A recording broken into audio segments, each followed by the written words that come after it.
Good morning, Spiritual Life Center. Welcome to the SLC Sunday Experience. Let's get on your feet. That's right. Your soul is welcome here. We've got Bejan in the house and Marie. That's right. Good morning, everyone. Good morning, SLC. Let's all sing together. Here we go. I'm in the right place at the right time. I am just where I am meant to be. I'm in the right place At the right time. I am just where I am meant to be. In the right place. I'm in the right place At the right time. I am just where I am meant to be. I'm in the right place At the right time. I am just where I am meant to be. My soul. Oh, my soul is welcomed here. Oh, my soul is welcomed here. I am getting the message loud and clear. My soul is welcomed here. You're welcomed here, SLC. We're welcomed here. I'm in the right place at the right time. I am just where I am meant to be. I'm in the right place at the right time.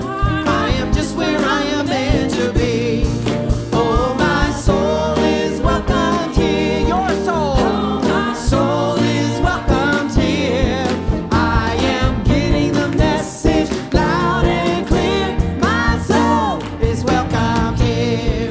Oh, my soul is welcomed here. Yeah. Oh, my soul is welcomed here.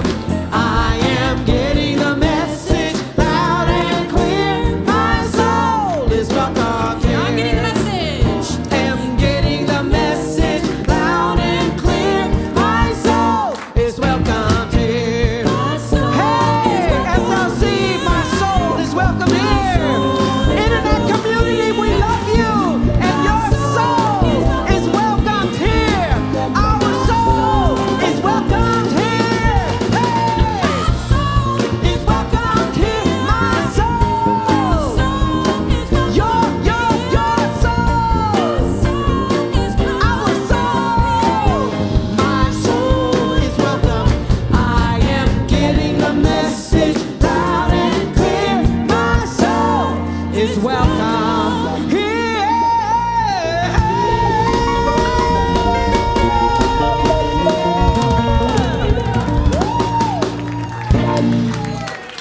You're welcome here. Good morning, SLC, and good morning to all folks online. Good morning, Reverend Rick. Good morning, Reverend Deborah. We greet you this morning in the name of all that is good, all that is holy, and all that is sacred, and in the warm and loving energy of this community, Spiritual Life Center. Spiritual Life Center honors all people worshiping in temples, mosques, churches, stone circles, and the beautiful temples of nature, because we know there is no space that God does not grace. And if you're with us for the very first time today, whether you're watching us online or here in person, we especially want to welcome you, because we know that you are not here by accident. We know that every single one of us is here by Divine appointment. And we're so very grateful for that divine appointment. And that divine appointment applies to your cell phone and other electronic devices, meaning turn them off. And please refrain from flash photography during the service. And today's daily word is brave. And when I hear that, what came to mind was a wonderful song by that New Age and New Thought singer-songwriter Janice Stanfield, If I Were Brave. And some of the lyrics, I know many of you know the song, but some of the lyrics go like this. What would I do if I knew I could not fail? If I believed, would the wind always fill up my sail? How far would I go? What could I achieve, trusting the hero in me? If I were brave, I'd walk the razor's edge. I would never lose faith, neither even when losing my way. What steps would I take today if I were brave? And we're going to be talking about the spirit of generosity, giving, tithing, and believe me, it takes bravery to deal with these issues. So today's daily word is brave. The affirmation is, through the power of God within me, I am brave. If I want to have greater, more expansive experience of life, I must be brave and move beyond the trepidation that holds me back.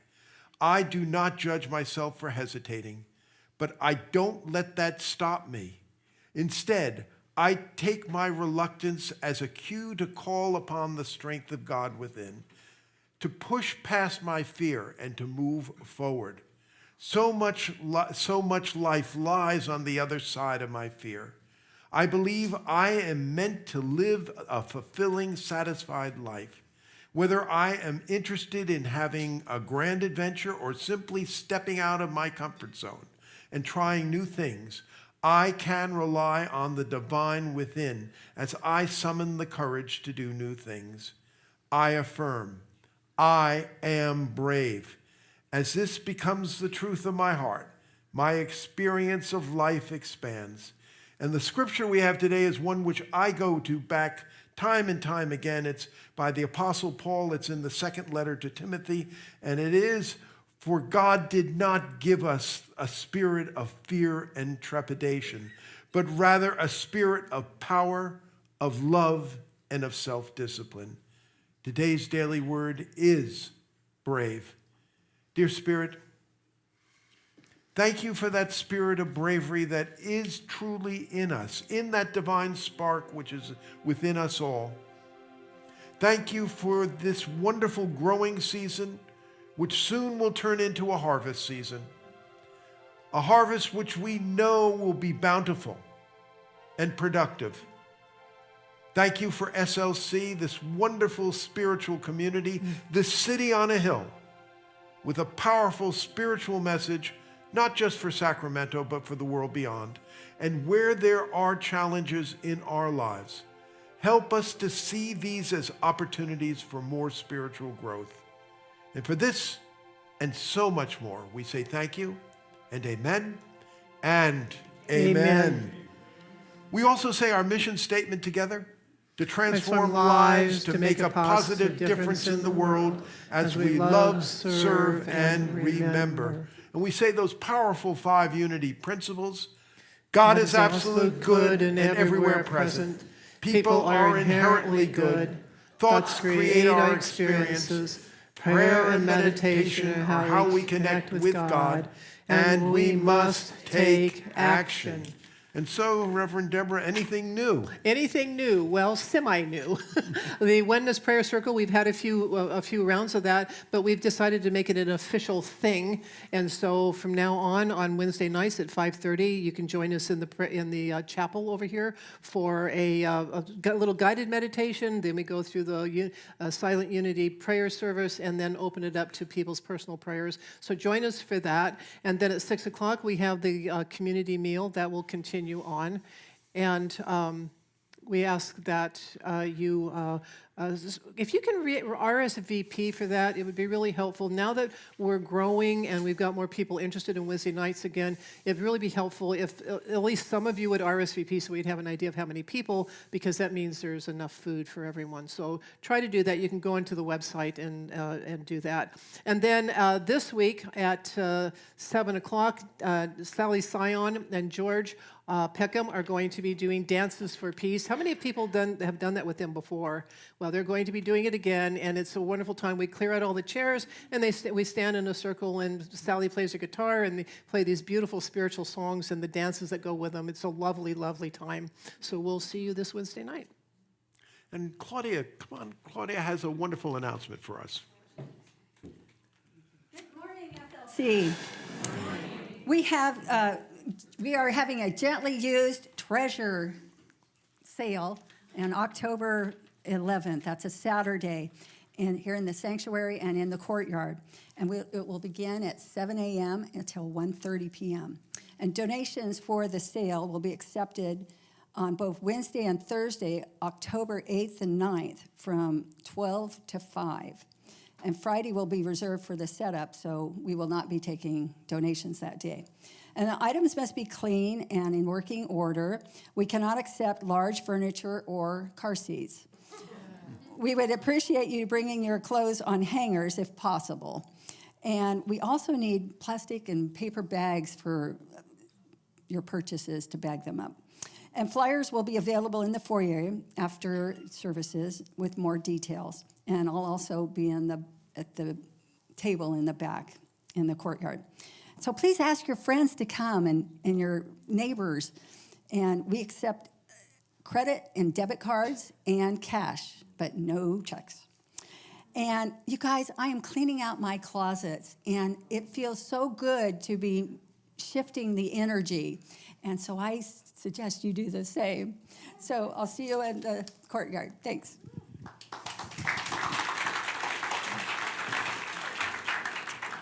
We have some upcoming events. Next week, after the 11 o'clock service, we're going to be doing a roundtable, again, right after, after fellowship, after the 11 o'clock service. It's going to be on, again, artificial intelligence. There was so much interest that has been expressed to me. We looked at the labor market issues, but this one's going to look at what's going to happen if these AI gizmos really develop consciousness. What happens if they're better than Homo sapiens at a lot of things? And I'm interested in your views. I think it's going to be a really fascinating roundtable. So come next week. We're also starting a new group called Phoenix Rising. It will begin on Thursday, October 2nd. It will meet at 9 a.m. online. Again, this group is really looking at how do you practice these spiritual principles when the going gets tough, when you get that bad medical diagnosis, when the love relationship, which you thought was it, goes south, when your kids aren't listening to you, or wherever that business venture just went kaput. This is really where because unfortunately what happens a lot of times when you hit the pothole in life, the reaction of some folks is this unity stuff, it's a bunch of happy babble. And no, it's not happy babble. This is the time when to really lean into these spiritual principles and to prove them true. And that's what this group is all about. So please, there's ways to sign up in the courtyard. Also, the Thursday newsletter will give you ways to sign up so you can get that Zoom. We want you to have that Zoom invite. So please show up for Phoenix Rising. And of course, we're in the middle of. Are we in the? Yeah, we're in the middle of participant sign up for Faith in Action. We're doing this amazing book, Luminous Life, and so we have 13 groups. I asked for 13 groups, and you gave me 13 groups. So you have lots of choices. There's lots of Zoom ones this year. So please, you can go online to sign up. If you feel electronically challenged, we do have a computer out there where we can sign you up. So join the fun, and then we have something special happening this year. Is Reverend Rick and Peg are going to be doing a Wednesday night. Yeah, we're going to be doing, the Wednesday night has really been growing. The new order is probably going to be 5:30 will be the prayer group, and then 6 is the dinner, and then 7 to 8:30? Well, 7 to 8:30 or whatever. Peg and I will be doing a series on this Faith in Action. I can't recommend Joseph Lieberman's book highly enough. I think it has so much in there to help us get through the situations that we are literally going through now. Let me just, Peg is a therapist and also a licensed clinical social worker. She'll be joining me and doing this. And so we're really looking forward to this. It's not an either or. You can register for another group and come on down to the Wednesday forum if you'd like. So they're not mutually exclusive. and we have a board update with George Peckham, one of our newer members. Good morning, SLC community. And I want to affirm that I am brave standing up here. And also, I just want to say, I've been a member of the community for a lot of years. And until getting on the board, I really didn't understand how much goes on behind the scenes, how much planning, how many meetings, all the people that do service, the ministers, the music team, all of those things really opened my eyes up. So I'm really grateful to this community and everybody that helps out with it. So I want to share with you two things that came out of our last board meeting, but I want to put my glasses on first. Okay, so we had a board meeting on August 28th, and I want to share with you that our attendance had increased 15% in August over July. So as we've been saying here, and as Reverend Rick's been saying it, build it and they will come. And here we are. Okay, so let's the first thing, I want to start with the gala. The gala is our biggest fundraiser of the year, and there's 3 ways that you can support SLC at the gala. You can support it at the live auction. You'll have to be at the gala, which is this Friday night. The silent auction, and fund a mission. Some of the items in the live auction will include a beautiful diamond ring, gift certificates to some of the finest restaurants in town, dinner for 6 with Rev Rick as a guest, and one of my favorites, a trip to Half Moon Bay in a private plane with dinner at Mezzaluna. So, yeah, that should be pretty cool. You can start participating in the silent auction today after both services, and you can participate as well if you come to the gala. And then we'll also have the silent auction open next Sunday. So there's plenty of opportunities to go across the courtyard into the small chapel and the youth ed room and look at some of the items that are included in the silent auction, and you can actually start bidding today at the gala and next weekend. And as co-chair of the auction item committee, I want to personally thank all of the people that brought things to donate for the auction and all the businesses that donated to the auction. And I've been housing all of the 85 items that we received in my little apartment down the way. And I just want to say, not only are the items totally cool, but they have an energy to them. There's a lot of love in there. And I'm actually, at first, it was a problem, but now I like having them there. So please, I'll have to suffer through that. We only have a few tickets left, and you can go into the hub and see if you can secure one of those tickets. And then secondly, I just want to say that at our last board meeting, Reverend Rick suggested that we schedule a special board meeting in addition to our regularly scheduled meeting to discuss strategic planning. And we're going to do that on October 14th. We'll be looking at our strengths, our weaknesses, our opportunities, and our challenges. And we will then report back to the staff and the congregation our analysis and strategic plan and ask for feedback from both the staff and the congregation. And once again, I want to just thank everybody for all that you do in this community. It's made a big difference in my life, and I know a big difference in a lot of your lives, so thank you.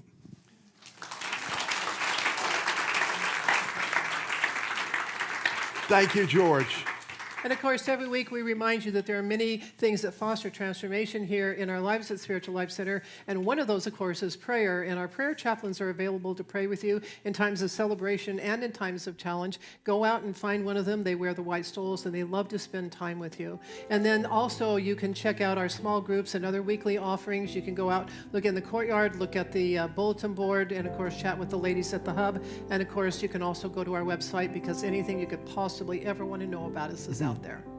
And you come here for many, many reasons, for many types of connection, but one is so we can now meet and greet each other with the way that we feel comfortable.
Welcome back, ladies and gentlemen. Welcome back. And please stay on your feet and join us. 1, 2, 3, 4.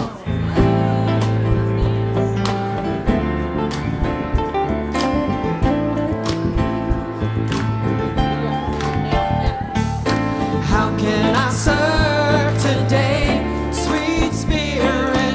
How can I serve today?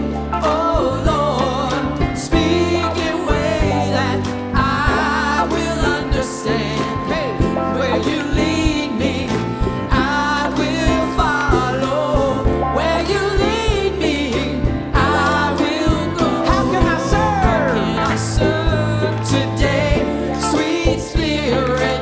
How can I serve today? Oh Lord, speak in ways that I will understand. Where you lead me, I will follow. Where you lead me, I will go. I must love today, sweet spirit. Who needs it? Who needs my love today? Oh Lord, speak in ways that I will understand. Where you lead me, I will follow. I will follow. Where you lead me, I will go. How must I share today, sweet spirit? How must I share today? Oh Lord, speak in ways that I will understand. Where you lead me, I will follow. Where you lead me, I will go. Where can I serve? Serve today, sweet spirit. Where can I serve today? Oh Lord, speak in ways that I can hear it. I will understand. Where you lead me, hey, where you lead me, I will go. Where you lead me, I will follow. Where you lead me, I will go. Where you lead me, I will follow. Where you lead me, I will go. Hey, yes. Please be seated. Let's take a nice deep breath together. Drop into our heart space, that beautiful heart. And let's speak aloud together our vision statement. Spiritual Life Center is a loving, vibrant family that welcomes home all people and accepts everyone, no exceptions, weaving ancient spiritual traditions with emerging wisdom. We cultivate spiritual deepening with the divine, each other, and our planet. Now let's sing this beautiful chant by Drucker. If love is why I'm here.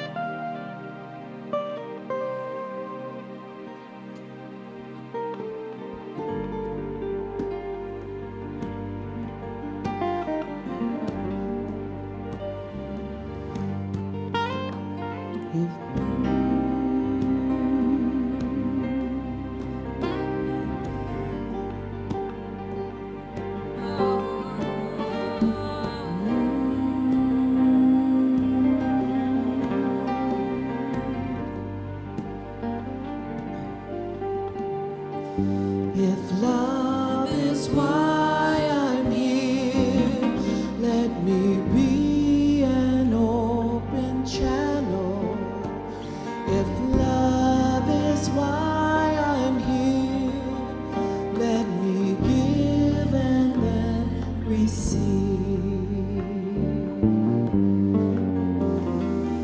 If love is why I'm here, let me be an open channel. If love is why I'm here, let me give and then receive. Give and receive. Give and receive.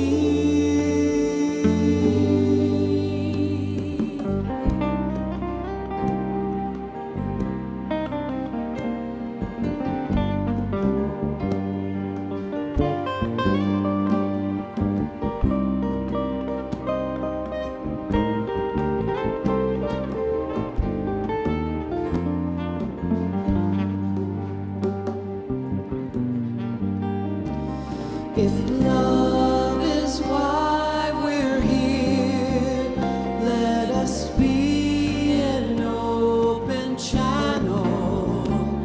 If love is why we're here, let us give and then receive. If love is why we're here, let us be an open channel. If love is why we're here, let us give and then receive.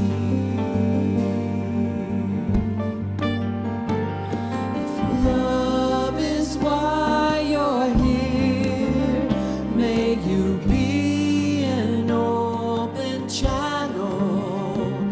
If love is why you're here, may you give and then receive. If love is why you're here, may you be an open channel. If love is why you're here, may you give and then receive. Give and receive. Give and receive.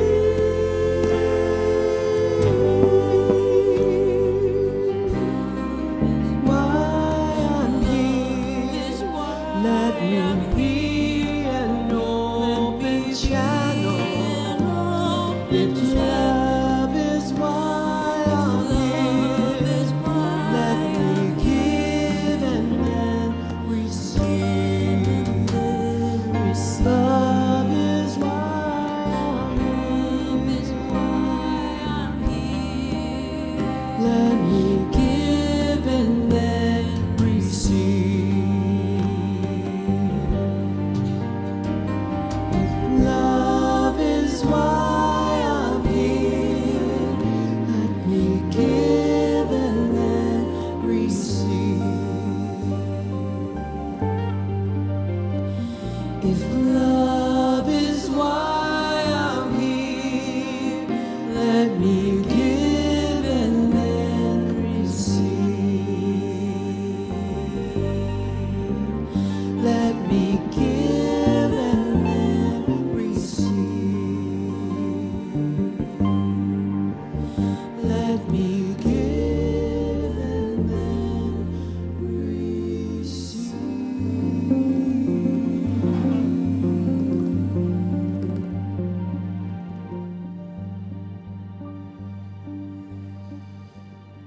If love is why we're here. As we come into this time of quiet, just breathe naturally and simply be aware of how you relax with each breath. Breathe into the back of your heart, melt into your seat.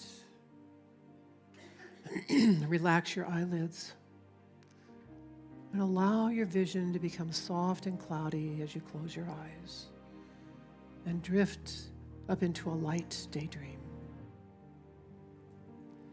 As your vision clears, you find yourself in a late autumn forest. The trees, still and quiet, are mostly bare now. In the silence, though, you hear the gurgling of a stream behind you. And as you turn, light glints off the water as it dances over water-smoothed rocks. Taking a few steps up the stream, you come to where the water becomes a waterfall. Gently, it tumbles over a small cliff into a pool of clear water. The falling water breaks into smaller drops, creating a soft mist as it joins the pool below. Sunlight bounces off the water, making rainbows and turning the mist a deep, rich shade of pink. It looks like liquid love. The stream and waterfall are beautiful. The sound of falling water is relaxing, hypnotic, and you want to get closer, to touch the water, to become part of it. It is as if the water is calling you. Moving closer, you see there is a path of stones leading directly under the waterfall into the pink mist. As you step onto the path and enter the waterfall, water flows over your head and down your body on all sides. It is warm, gentle, cleansing, healing. It is like liquid love. The pink mist begins to swirl around you, and it comes up and then pours into the top of your head, filling your entire body with love. You are filled to the brim with love, cleansed, clear, alive.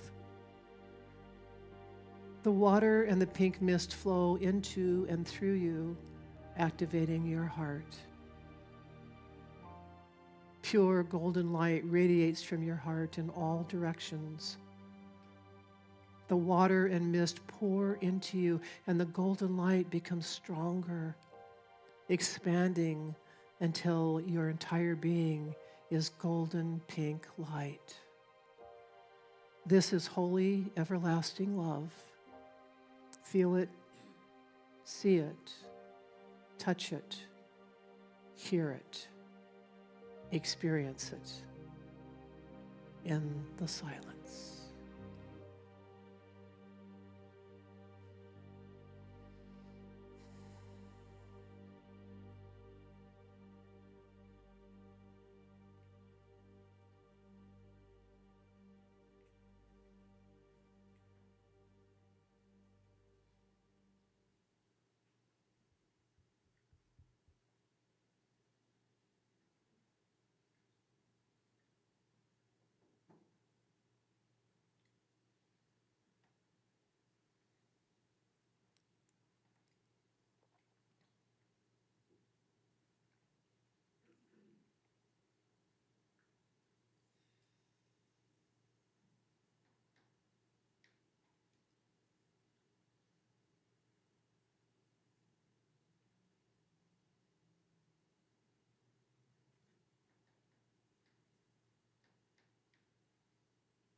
Love flows through you as water flows in a stream.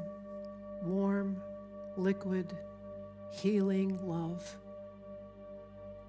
Take a breath and offer silent gratitude for this profound experience. And as you begin to return to your conscious body, you hear a voice that gives this blessing. Oh, my beloved, liquid love enfolds you, pours into you, and sustains you. It is constant, It is unfailing. It is everlasting. Love is why you are here. Remember this always.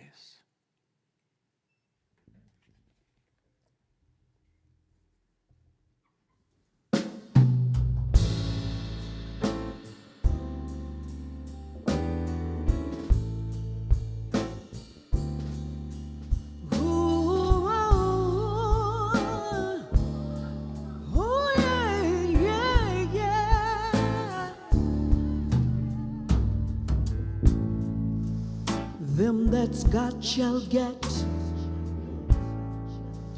them that's not shall lose. So the Bible says, and it still is news. Mama may have, and your papa may have, but God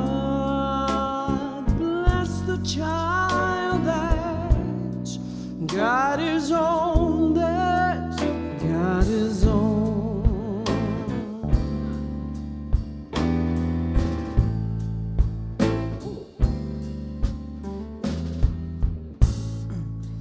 Yes, the strong seems to get more while the weak ones fade. Empty pockets don't ever make the grade.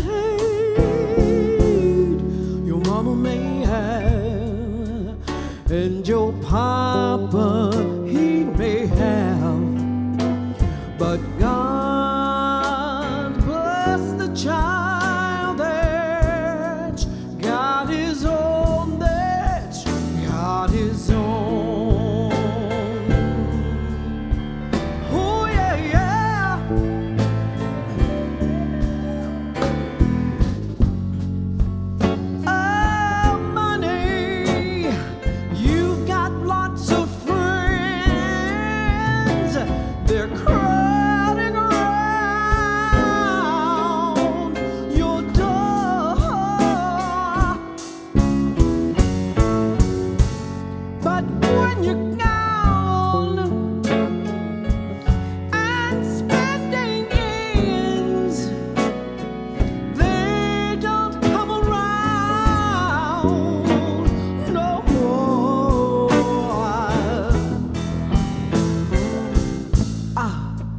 Rich relations give you crust of bread and such. You can help yourself, but don't take too much, no, no, 'cause your mama may have,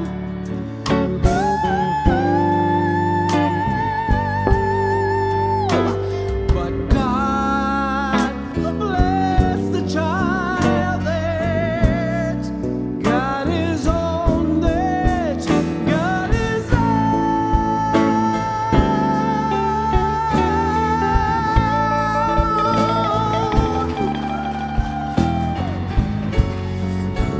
Oh, money, you've got a lot of friends. They're crowding around your door. But when you're gone and spending ends, they don't come around no more, no more, no more, no. But rich relations get, woo, such a bread and such a, oh, you can help yourself, but just don't take too much, no, no, 'cause your mama may have, and your papa, he may have, but God bless the child that God is on.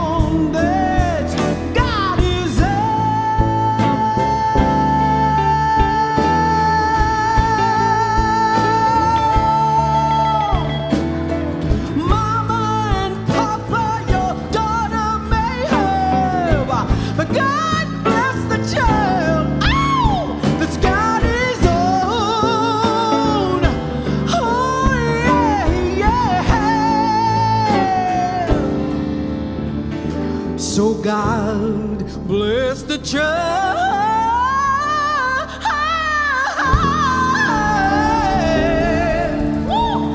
that's got his heart.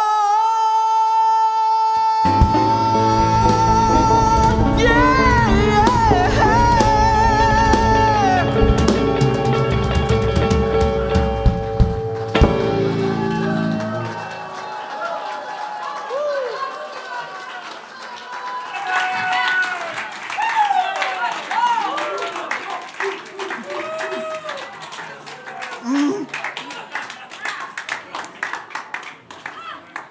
I got to tell you, I wrote the first draft of this message around a month ago. And in it, as you'll hear, is Billie Holiday's song, God Bless the Child's that Got Its Own. I didn't say anything about Paula about it, and here it materialized in a way, wow.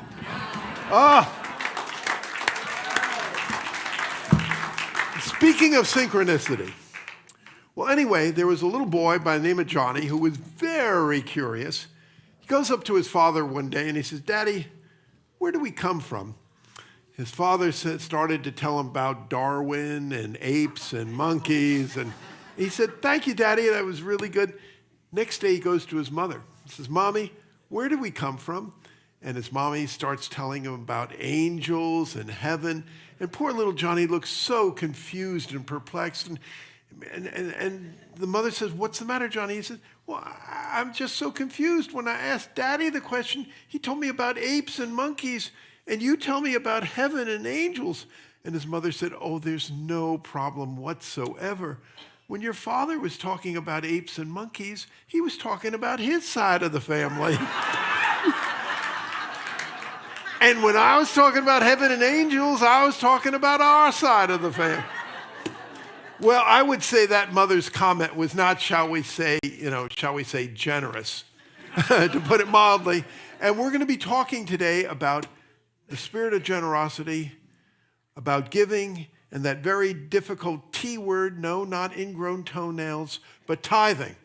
I hear, let's, out the door. So anyway, we've been talking about Manon Morrissey in this wonderful book, Building Your Field of Dreams, Building Our Field of Dreams. Matter of fact, on Friday, we showed the original, the picture Field of Dreams. It was a wonderful movie night, and several people suggested that we continue doing it. I'm going to be trying to continue doing that. But so Mary, against all odds, again, teenage mother, a shotgun wedding, but she winds up a minister, and she has this wonderful vision of this living enrichment center. It's going to be more than a church. It's going to be on a beautiful campus, an ashram, a sangha, a spiritual light to many people. She doesn't have 2 nickels to rub together. How is she going to do this? But she finally is ordained. She wants to start out and do it, and she feels Spirit saying to her, no, not yet. Go on a road trip. You got to be kidding me. Go on a road trip? In what? Your van. My van is a bucket of bolts. Get in it and get going with the fan. And she does. And she's starting to feel, thank God, thank you, Spirit, because she realized, she really had to improve a lot of her basic skills to get up to being able to found this. The other is she realized that a lot of what she knew was head knowledge and, book learning, but not really heart knowledge, not really that experiential, which is what you honestly need. And so she also learned how to deal with fears. I mean, she was really full of a ton of fears, and this helped her learn about a ton of fears. But then came the part where she had to learn about generosity and about giving. And boy, oh boy, I mean, she really started to talk back to Spirit. I've been faithful to you getting in this bucket of bolts. By then, by the way, she looked at her bucket of bolts. She started calling it the miracle wagon because it had risen from the dead more times than Lazarus, But she started to see these spiritual principles. But the give, we're poor as church mice. I mean, we don't have enough money. Half the time, I don't know where the gas money is going to be coming from. And it burns up so much oil and all that, And she really felt, however, that in her morning prayer and meditation, something that Jesus said, just really hit her. Give and it will be given to you. A good measure, pressed down, shaken together, and running over will be poured out into your lap. For with the measure you give, it will be given to you. And so she started to, this is crazy. Driving in this bucket of bolts makes more sense than this. But she said, I don't know where it's going to come from, all that. As she started to develop that spirit of generosity, as she started a pattern of giving, and as she started, believe it or not, tithing, she found that things really started to flow. Things really started to flow. There are two inland bodies of water in the Holy Land, the Dead Sea and the Sea of Galilee. The Dead Sea just takes water in and nothing flows out. And it is dead as a doornail. The Sea of Galilee takes in water and water flows out.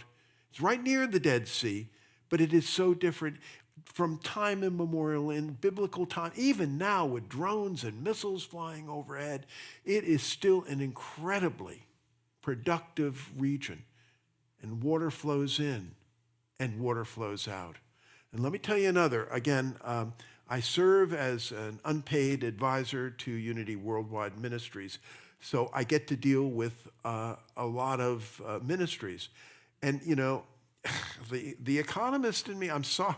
My older daughter, Robin, has a T-shirt. She wants to be an English teacher in high school, and her T-shirt says, "I'm silently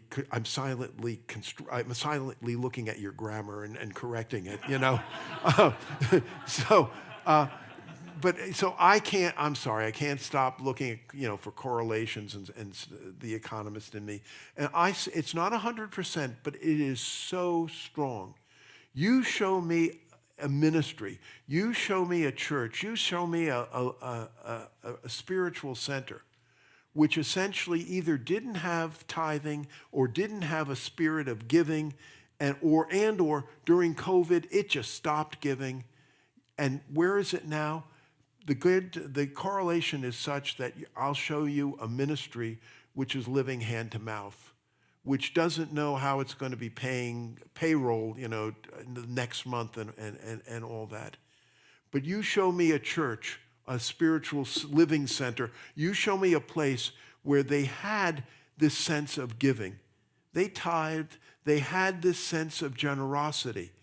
Yeah, during COVID, times were tough. They didn't give as much as they gave before, but they continued. They did not abandon this.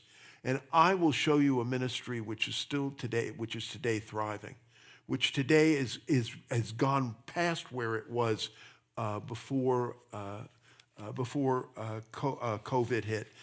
Some new thought, metaphysics and unity metaphysics.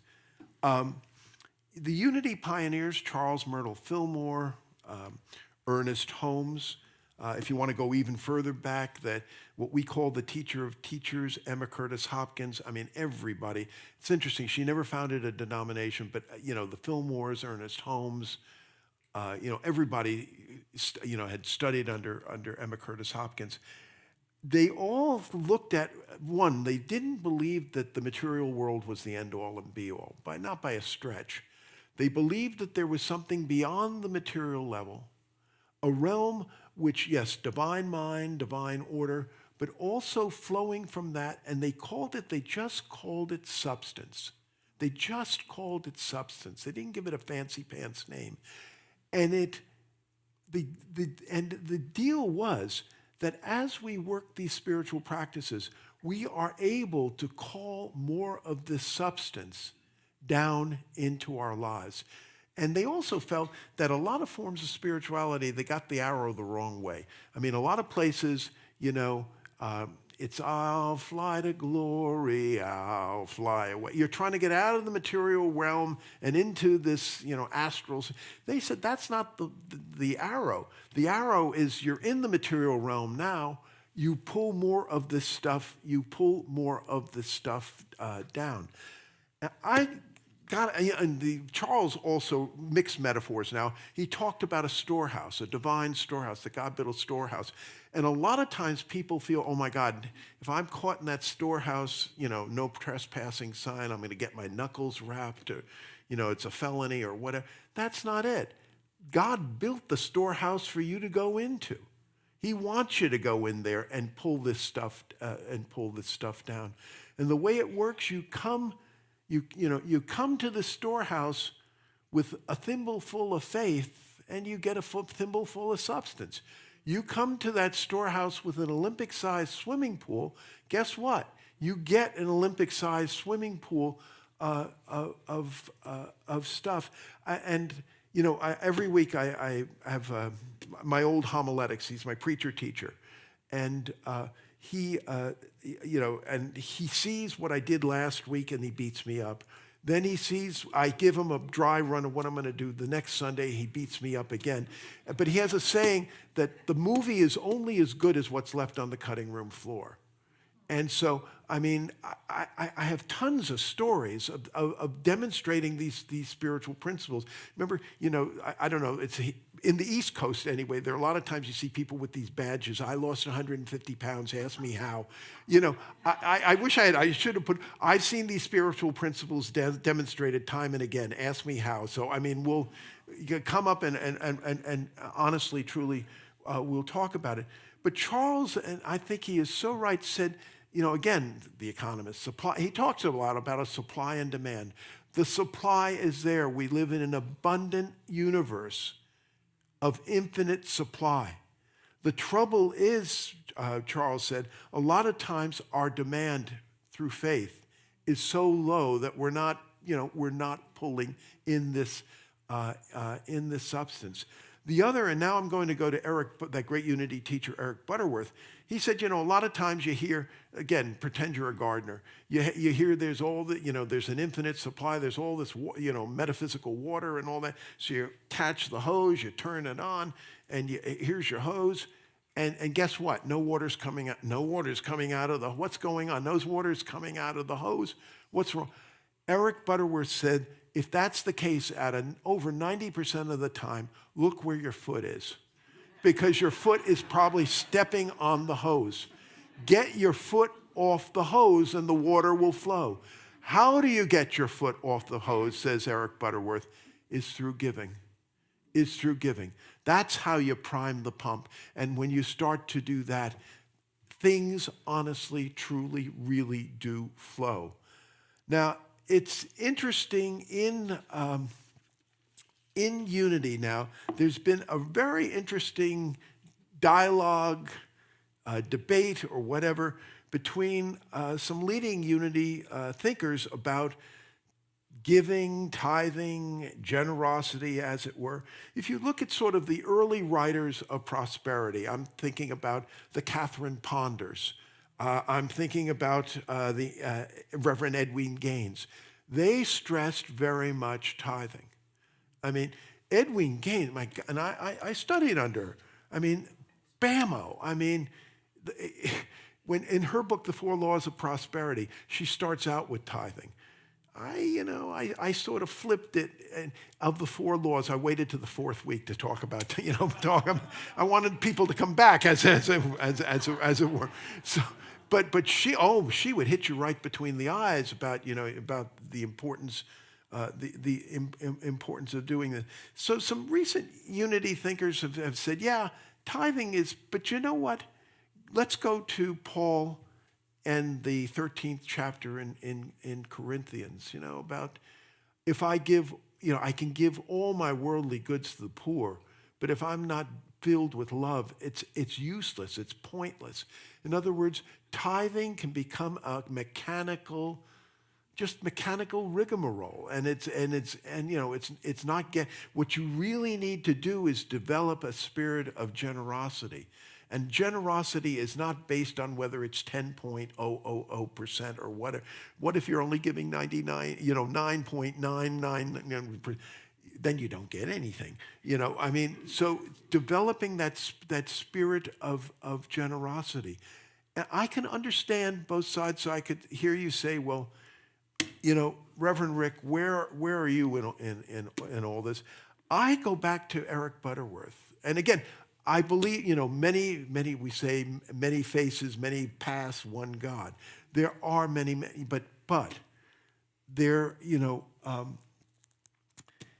I believe that different people are at different levels of their spiritual walk and, need different things.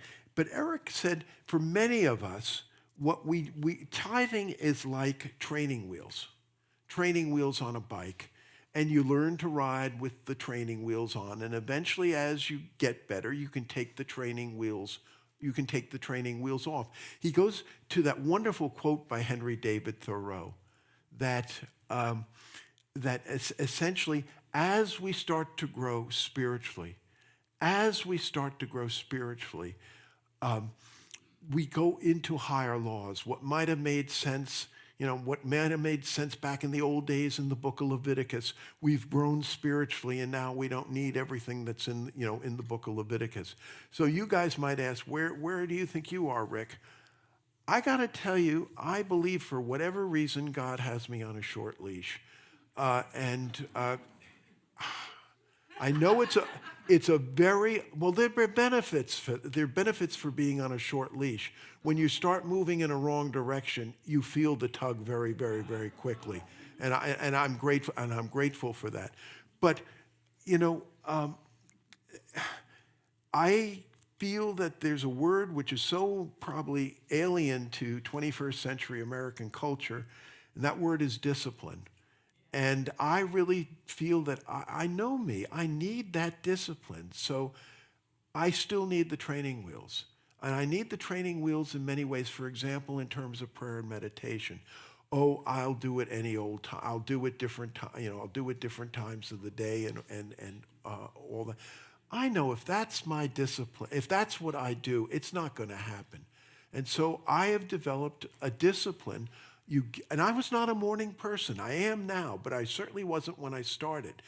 I do morning prayer and meditation, and you do it then, because if I don't, I know what's going to happen. This stuff is so central to all of the great spiritual walks, all of the great spiritual traditions. You look at, for example, Neem Karoli Baba, a great Hindu guru who was the guru to Ram Das and Krishna Das. And Neem Karoli stressed so much about dealing with hunger and dealing with those issues. And I know there are several of you who did come from Jewish roots like me. I'm sure you remember the tzedakah box, which, I see heads nodding. You remember tzedakah, and it was really put into you from the get-go. In Islam, there are 5, we have our 5 unity principles. They have their 5 pillars. Giving is one of the key pillars. The first pillar is their statement of faith. The second pillar is the importance of prayer. The third pillar is the zakat, which is giving. It is so central to Islam. One of my favorite stories in the Hadith, and the Hadith in Islam, obviously the most sacred book is the Quran. But next to it is and just a little bit lower, is what's called the Hadith, which is a compilation of stories, many about Muhammad. It's almost like in Judaism. Obviously, the Torah is the central book, but the Talmud, the commentary by the rabbis, is very important. So in this story, in the Hadith, and it's about a very early period. The Islamic movement is just getting started. And Muhammad rides from his town to another town, and he goes to the town, and he gets off. He's going to meet with the brothers. In those days, it was just with the brothers. And this husband and wife come over to him, and they are starving. And they say, "Please, sir, do you have any food?" And he said, well, no, I'm traveling out of town. I don't have food. But you come with me. We'll get you fed. So he comes into the room and he says, brothers, I have a family, a husband and wife. They're hungry. Who would like to have them as guests? And hands shoot up and he picks one person. Thank you so much. So this guy, he takes the couple home and says to his wife, we have guests. These are guests given to us by the prophet. Oh, that's wonderful, says the wife, but you know what? We only have 4 servings of food, and that's all that's in the house. And we have 2 kids, and you and me. That's the 4. What are we going to do? The husband said, all right, I got an idea. He goes, sees the kids, and he says, kids, time to go to bed, and when you wake up, there's going to be a wonderful, wonderful feast. The kids go to bed. They then turn around and they have dinner with the 2 guests, the husband and wife who are starving, and them, and they pretend to eat, but don't really eat. It was a lot easier in those days before the glare of LED lights, so it was a lot easier to do. And so finally they bless you and all that, and they leave. Then they go wake the kids up, and the kids eat the 2 remaining, and the husband and wife go to bed hungry. The next day, the guy's famished. He comes to the meeting to see Muhammad off. Muhammad says to the guy, come here. He puts his arm around him and said, I had a dream where I saw everything that happened in your house last night. I saw what you did. Almost anybody else would have had 50 million reasons of why they could not have given, and you gave. Blessings to you, Allah will pour blessings out on your household. And such was the case. The reason, I guess, from personal stories of why I feel so strongly about this and have seen this in action, let me tell you the 2 stories. And anyway, so I was back in Washington, D.C., I was vice president of research for United Way and their chief economist. And again, my morning prayer and meditation, I'm reading a pamphlet by Edwin Gaines. Ooh, it felt like God speaking to me about giving and about tithing. And oh my goodness, I finally said, all right, I'll do it. But things are so shaky now. Things are so, up in the air. I'll start when things settle down. I felt Spirit say to me, start now. Start now. And I said, okay, I will start now. I don't know where the money is going to come from, but I will start now. Why? Well, why were things so shaky? Well, United Way had just hired a new Mr. Big. And Mr. Big was there for maybe 2 weeks. I get into the elevator. And Mr. Big gets in the elevator with me. It's just the 2 of us. Again, vice president of research. We're riding up in the elevator. Mr. Big turns to me and says, Rick, we have more vice presidents crawling around this building than cockroaches. And I'm sitting thinking, where is this going? And, this is the environment I started tithing in. My God, what an idiot. But then 2 weeks later, Mr. Big calls a meeting. He calls us all in, and he looks at us and he says, there are 29 of you. That's way too many. I have reorganized this place into 4 divisions. There'll be 4 vice presidents. If you want to apply for it, great. If you get it, fantastic. If you don't get it, well, then we'll have another meeting, decide what's going to happen. Under that environment. So at the end of the day, Mr. Big filled 3 of the 4 vice presidencies with external hires. He went outside the organization, brought them in. There was only 1 internal hire, and that was me. So he calls me up to his office, and he come on, you guys do such great work, but we're becoming a global brand. You can't just do market research about the United Way, about the United States. You're going to have to do it internationally. No, I'm not going to give you more staff or more money. You guys are smart. You'll figure out how to do it. Oh, and by the way, he gives me an envelope. I've changed your salary. When you get downstairs, you can read all about it. So we talk a little bit more. Then we go out he shows me out to the door, puts his arm around me, and says, "What about those Redskins, huh? What about those Redskins?" I'm walking back to my office thinking, he changed my salary. I mean, change could be, but change could also be, down. I get back to my office, I open the envelope, and I read that my salary had just been increased by 22%. Now, I don't know if I can convince you about this or not, but in the nonprofit sector, when they want to reward you, what they usually do is give you a T-shirt and a free parking space for a month, and that parking space is right next to the dumpster, And then the awesomeness of what had just happened hit me. Here, a little over a month, I had started tithing, 10%, and my salary had been increased to 22%. I tell you, this so convinced me. You cannot outgive God. You cannot outgive God. And the other, again, God bless the child that has its own. Well, I'd been in Unity for a while, and I heard these prosperity things. But, again, it was superficial head knowledge, not really in my heart or certainly not experiential. And I was in New York, and I had a great aunt elderly woman, her kids never visited her.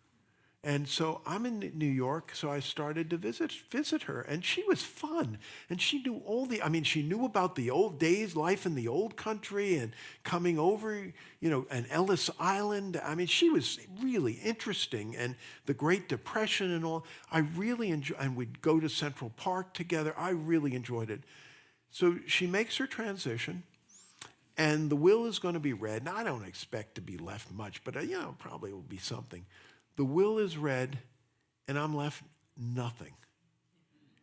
Her kids, who couldn't get off their derrieres, they're left everything. The injustice of this. But then this voice goes on, Rick, did you do? What were your motives for? Well, yeah. That was pure. But it really would have been. But then what started to dawn on me, and this is when unity principles about prosperity really kicked in for me. Today's Yiddish word, stupt. Stupt is sort of being. You're being given a tip, but it's the connotation is more like a tip under under the table or whatever. You're being, my oldest son, I drive him off to elementary school, and it started. I love you, Dad, but he wouldn't let me hug him. Goodbye. What he would do, he would put his hand under the door, and I could give him 5 under the door, so nobody was stooped. But what it came to, and God bless anybody who inherits money. I'm certainly not against, inheriting money or trucks or whatever. But I came to this conclusion. I have a good mind. I have spiritual principles which can connect my mind to divine mind and divine order. I don't need to be stooped to be financially successful. I have been given everything I need to really be successful in this world. And that's, for me, is really when it really clicked in those notions of prosperity, of the importance of that spirit of generosity, that spirit of giving. And believe me, it is so much more than just money. It is also about time, treasure, and talent. It is about kindness. And, Mary Manon Morrissey really realized if you're going to build something like the Living Enrichment Center, if we are going to build our Field of Dreams, you need to include that spirit of generosity. You so totally, honestly, truly need it. And so I think this really boils down to a few key points. First, give and it will be given to you. Pressed down, shaken over, and running together. Second, start now. Third, give where you are spiritually fed. And believe me, I'm a minister saying don't give to the church. Give to where you are spiritually fed. But I would say with a very broad definition of what spiritually fed is. If you're spiritually fed by the arts, if you're spiritually fed by music, if you're spiritually fed by walking in a park, and that park needs help, if you are spiritually fed, I go back, does the tithe include all? Yes. That's the spirit of generosity. And I go back to the Apostle James, as the bedrock the Apostle James said, this is the essence of true religion. This is the essence of what? This is the essence of true religion. That you feed the widow, that you take care of the homeless, that you take care of the marginalized in your society. And if we go back to the book of Deuteronomy, Moses and says very strongly what God says, you are to be kind and gentle and compassionate to the immigrant, to the refugee in your society, because you were strangers in a strange land.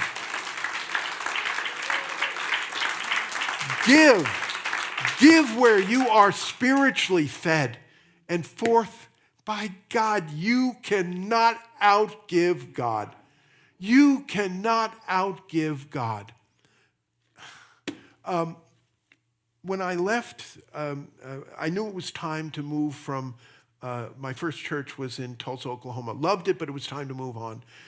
And the Unity of Santa Barbara was really seriously interested in me, but I started looking at prices of real estate. I looked over the mountains. I looked in Nevada, practically, and oh my God, I was scared off. This time when I said, it's time to move from Roanoke, it's time to move from Virginia, I said to myself and to Spirit, I'm not going to be scared off by California real estate prices this time. I am not going to be scared off. Peg and I visioned, and my God, we owe this to God and also to Claudia. Claudia found the place. This has such an incredible spiritual dimension to it. Such an incredible, and we'll be holding pool parties. And come on, you'll come in. We held a pool party for the Youth and Family Ministries, but it's probably now going to be the spring when we'll be doing this. But there's such a spirit. We didn't have vision of swimming pool, and there was a swimming pool. And the other thing which I would say when I switched to ministry, I was getting two very wonderful paychecks in Washington. Ministry made no rational economic sense whatsoever, but it was the right thing. It was the thing to do, and important to do. But I associated ministry with genteel poverty.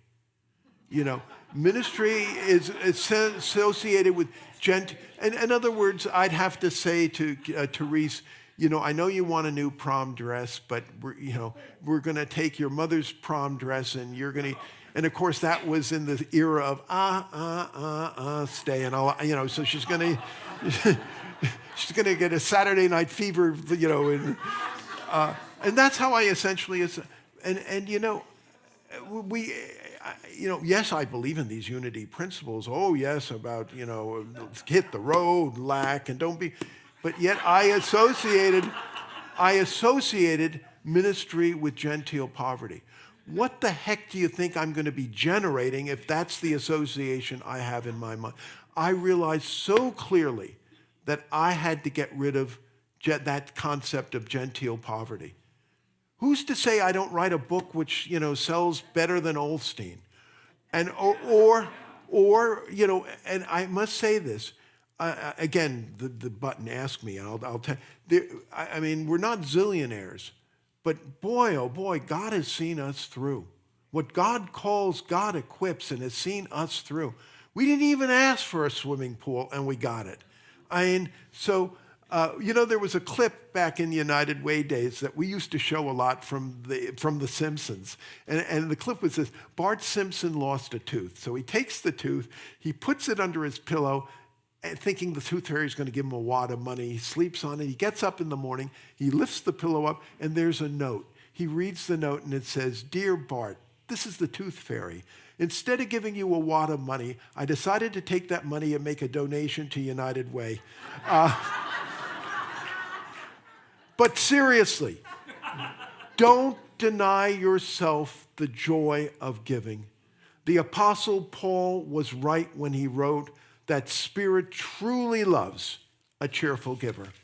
Thank you, and God bless. Namaste.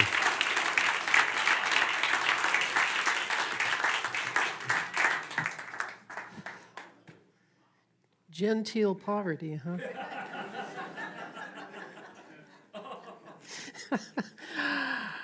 Thank you for reminding us that really giving with joy is the way to do that. Next week, we have part 5 of Building Our Field of Dreams, and this is going to be the harvest. Of course, it will be Reverend Rick again. I'm doing meditation, and Anne and Larry will be with us, of course, Soul Light Connection as well. So, we love to greet our newcomers, and if you're watching us online and this is like the first time or the second time you've seen us, you can go to our website, slcworld.org, and click on the Connect button, fill out the welcome card, and that will help you get connected with, see what's going on at SLC. And if you live in our area and you've done that a couple times, maybe you'll come see us in person, so that would be really, really wonderful. And of course, if you're here in person, we love and we bless our newcomers, and we just want you to know that if you raise your hand in just a moment, we will give you a card that you can fill out, and you can take it out to the welcome table, and there's a very warm welcome and a small gift for you. So is anybody here for the very first time today? Up here in front? Please keep your hand up for a second. Welcome. Thank you for coming today. We really appreciate. in the annex too. Greetings. And of course, this gives us the opportunity now to support Spiritual Life Center. And if you're watching us online, you can text at SLC Love to 44321. You can also go to our website, slcworld.org, and click on the donate button. And you can always mail in an offering as well.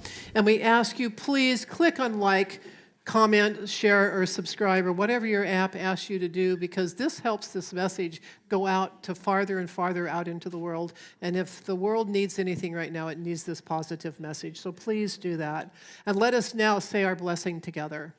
Divine love as me blesses and multiplies all that I am, all that I have, and all that I circulate. Thank you, God.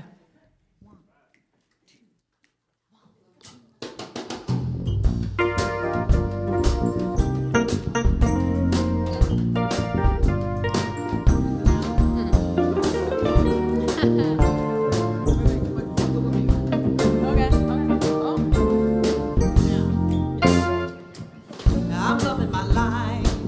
You better believe it. There's good all around, and I receive it. All that I desire is already mine. Make me feel thankful all of the time. I give from my heart and know deep inside, whatever I do will be multiplied. The circle of living goes on endlessly, creating a world of prosperity. Grateful, grateful spirit, I am grateful. I am living abundantly.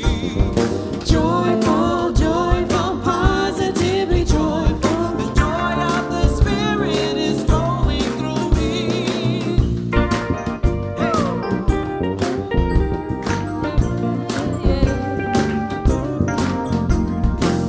It's sometimes I live life from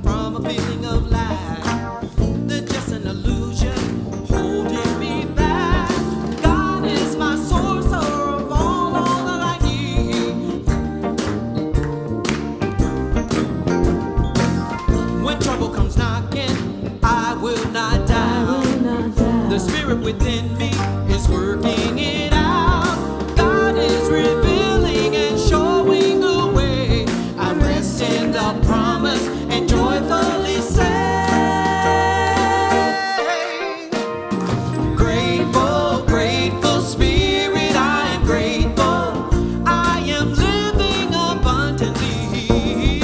Joyful, joyful, positively joyful. Joy of the spirit is flowing through me.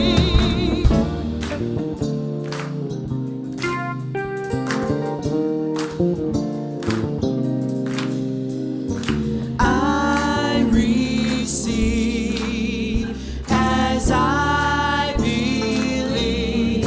I believe. Spirit, I receive. Every good and perfect gift you have for me.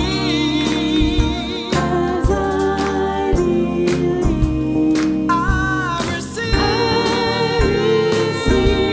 I believe.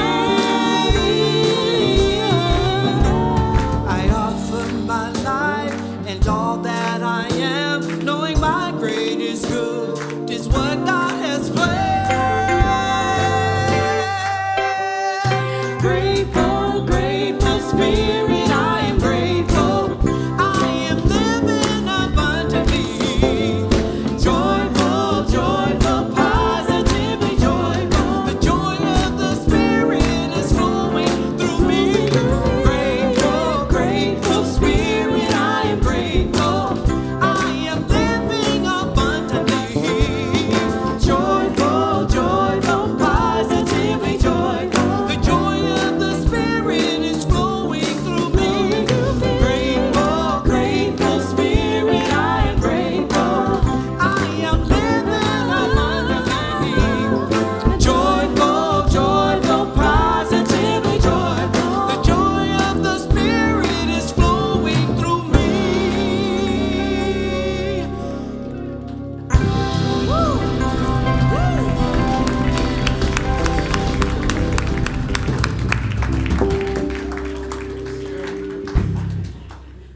We say thank you for all of the prayers in our prayer box and all the prayers that are remaining in the heart.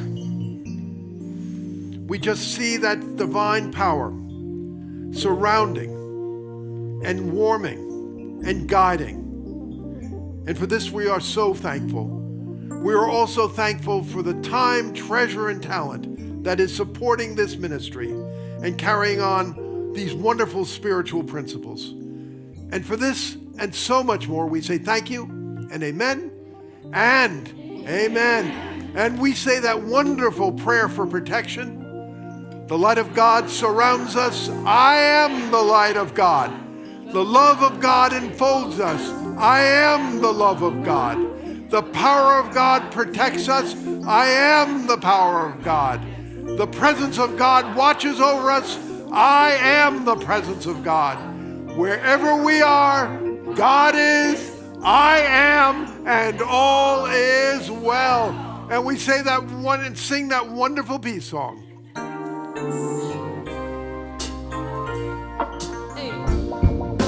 Let there be peace on earth, and let it begin with me.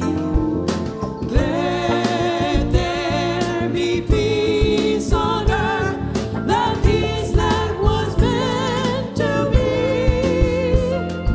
with God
there's going to be more wonderful music, and then join us for fellowship out at the courtyard.